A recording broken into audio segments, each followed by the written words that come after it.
साथियों, इस क्लास में हम डिस्कस करेंगे the disaster management amendment bill 2024 के बारे में। इस चैप्टर को देखने से पहले आप कोशिश करें कि जो नेशनल डिजास्टर मैनेजमेंट अथॉरिटी वाला चैप्टर है लक्ष्मीकांत में, एक बार उसको रीड कर लें, तब ये चैप्टर आपके लिए काफ़ी आसान रहेगा। चलिए इस टॉपिक की शुरुआत करते हैं। देखो, डिजास्टर मैनेजमेंट अमेंडमेंट बिल 2024, तो देखो यहाँ पे शब्द लिखा है अमेंडमेंट।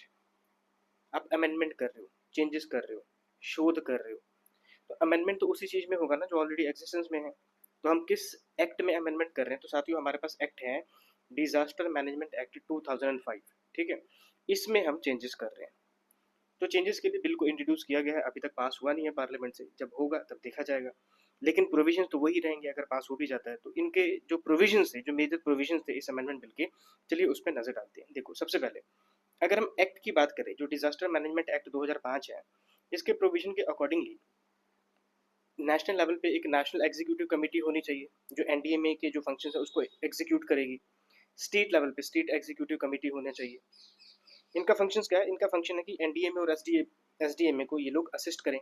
जैसे अगर हम नेशनल डिजास्टर मैनेजमेंट अथॉरिटी की बात करें तो उसकी मदद कौन करेगा? National executive committee.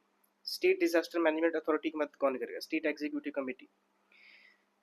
अब ये तो इनका फंक्शन है ही है कि असिस्टेंस प्रोवाइड करना है, लेकिन जो मेजर इनका फंक्शन है वो ये है कि अगर हम बात करें नेशनल एग्जीक्यूटिव कमेटी की, तो इनका पर्पस क्या है? इनका मेन फंक्शन क्या है कि ये प्लान जो है डिजास्टर प्रिवेंशन का जो प्लान है वो ये लोग प्रिपेयर करेंगे। ऐसे स्टेट लेवल की अगर हम बात करें तो स्टेट एग्जीक्यूटिव कमेटी जो है वो डिजास्टर मैनेजमेंट से रिलेटेड यहाँ पे प्लान बनाएंगे। ये इनका मेजर फंक्शन था। ये एक्ट में लिखा हुआ है। बिल क्या कहता है? तो देखो, बिल ये कहता है कि ये जो प्लानिंग करने वाला जो ये जो फंक्शन था, डिजास्टर मैनेजमेंट से रिलेटेड जो प्लान किए जाएंगे, जो प्लान बनाए जाएंगे, वो बनाएंगे एनडीएमए और एसडीएमए। अब ये खुद बनाएंगे। ठीक है, अब देखो ना, अब नाम देखो आप, national executive committee, state executive committee, नाम से क्लियर है कि इनका फंक्शन क्या होगा? एग्जीक्यूट करना पॉलिसीज को। लेकिन ये तो कानून बना भी रहे हैं, तो फिर एनडीएमए और एसडीएमए का काम क्या रह गया? फिर कुछ भी काम नहीं रह गया। तो इसीलिए यहाँ पे बिल में बोला गया है कि ये जो फंक्शन है अब कौन परफॉर्म करेगा? एनडीएमए और एसडीएमए ही परफॉर्म करेगा। तो ये एक पहला अमेंडमेंट जो है प्रपोज किया गया है। दूसरे जो चेंजेस है वो फंक्शन से रिलेटेड है। ठीक है, तो एनडीएमए और एसडीएमए के जब हम फंक्शंस की बात करेंगे तो उस खास करके ये जो पॉइंट है यहाँ पे हम सिर्फ और सिर्फ एनडीएमए के कॉन्टेक्स्ट में ही देख रहे हैं। तो नेशनल डिजास्टर मैनेजमेंट अथॉरिटी के जो फंक्शंस हैं, जो ऑलरेडी बहुत सारे फंक्शंस हैं, उसमें कुछ और भी इंक्रीज किया गया है, इंक्लूड किया गया है। तो देखो कौन कौन से फंक्शंस नए इसमें ऐड करे गए हैं। तो ये एनडीएमए का फंक्शन होगा कि वो पीरियोडिक स्टॉक जो है, ठीक है, वो करे। कि पीरियोडिक स्टॉक का मतलब पीरियोडिक वो रिव्यू करे। रिव्यू किसका करना है? कि भाई डिजास्टर रिस्क जो है इंडिया में वो कितना बढ़ रहा है। ठीक है, किस किस डिजास्टर से इंडिया को ज़्यादा खतरा होने वाला है, तो बार बार इसको रिव्यू करना।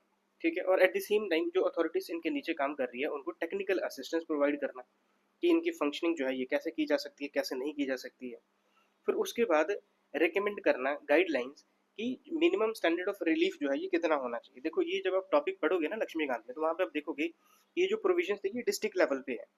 जब हम पढ़ते हैं डिजास्टर मैनेजमेंट एक्ट, तो उस एक्ट के प्रोविजन के अकॉर्डिंगली हम तीन लेवल पे अथॉरिटीज बनाते हैं।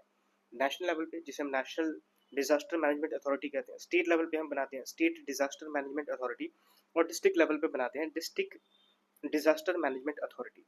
अब डिस्ट्रिक्ट लेवल वाला जब आप पढ़ोगे ना लक्ष्मीकांत में, तो वहाँ पे आप देखोगे कि हाँ, ये जो रिलीफ है कितना मिलना चाहिए, कैसे मिलना चाहिए, इसका क्राइटेरिया जो है ये डिस्ट्रिक्ट लेवल की जो अथॉरिटी है वो लोग डिसाइड करते हैं, और उस लेवल पे बात की गई है। लेकिन ये एनडीएमए और एसडीएमए के कॉन्टेक्स्ट में कोई बात नहीं की गई थी। तो यहाँ पे एक ये नया फंक्शन जो है ये ऐड किया गया है एनडीएमए के कॉन्टेक्स्ट में कि किसी पर्सन को कितना रिलीफ प्रोवाइड करना है अगर कोई पर्सन डिजास्टर से अफेक्टेड है। तो एक तो ये नया टास्क जो है इसको दिया गया है। फिर एट द सेम टाइम इन्होंने एक ये भी टास्क दिया है कि ये लोग प्रिपेयर करेंगे नेशनल और स्टेट डिजास्टर डेटाबेस। और ये जो डेटाबेस होगा इसमें कौन कौन सी इन्फॉर्मेशन होगी? तो इसमें बेसिकली होगा कि कितने टाइप के डिजास्टर हो सकते हैं, ये कितना सिवियर हो सकता है, ठीक है, कितना पैसे की जरूरत पड़ सकती है ऐसे डिजास्टर को प्रिवेंट करने के लिए। डिजास्टर को प्रिवेंट करने के लिए हमारी प्रिपेयरनेस जो है वो कितनी थी, कितनी होनी चाहिए, इसको मिटिगेट कैसे कर सकते हैं। तो ये सारी इन्फॉर्मेशन जो है इस डेटाबेस में कंटेन किया जाएगा। इसके अलावा कुछ और फंक्शंस भी इस बिल में प्रपोज करे गए हैं। वो फंक्शन क्या है कि किसी स्टेट की डिजास्टर प्रिपेयरनेस कितनी है, ठीक है, ये भी रेगुलेट करना। ये भी असेस करना, यहाँ पे फंक्शन होगा एनडीएमए का। अब देखो यहाँ से हमें क्या बेनिफिट मिलेगा, अगर मान लो कि कोई स्टेट है हर साल किसी डिजास्टर से अफेक्टेड है लेकिन उसकी प्रिपेयर्डनेस है ही नहीं, तो ये तो स्टेट की गलती है ना। तो ऐसे सिचुएशन में फिर एनडीएमए उनको गाइड करे कि भाई ऐसा क्यों कर रहे हो, ठीक है। फिर उसके बाद जब डिजास्टर हो जाता है तो पोस्ट डिजास्टर ऑडिटिंग करना कि उसका क्या इम्पैक्ट पड़ा, ताकि आगे से हम उन चीज़ों पे फंक्शन कर सके।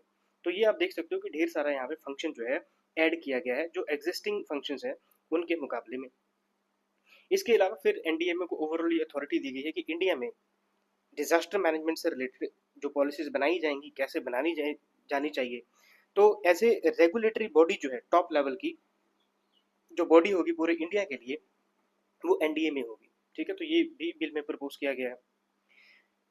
अगली चीज की अगर हम बात करें, अगले अमेंडमेंट की बात करें, तो अगला अमेंडमेंट प्रपोज करता है कि एक अर्बन डिजास्टर मैनेजमेंट अथॉरिटी होना चाहिए। पिछले स्लाइड्स में मैंने आपको बताया कि डिजास्टर मैनेजमेंट एक्ट के अकॉर्डिंगली तीन तरीके के अथॉरिटीज की बात की गई है, नेशनल, स्टेट और डिस्ट्रिक्ट।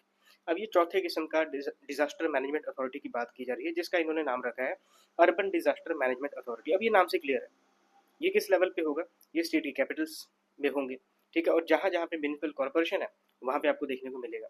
इसके स्ट्रक्चर की अगर साथियों बात करें तो इसका जो चेयरपर्सन होगा वो होगा म्यूनिसिपल कमिश्नर, ठीक है।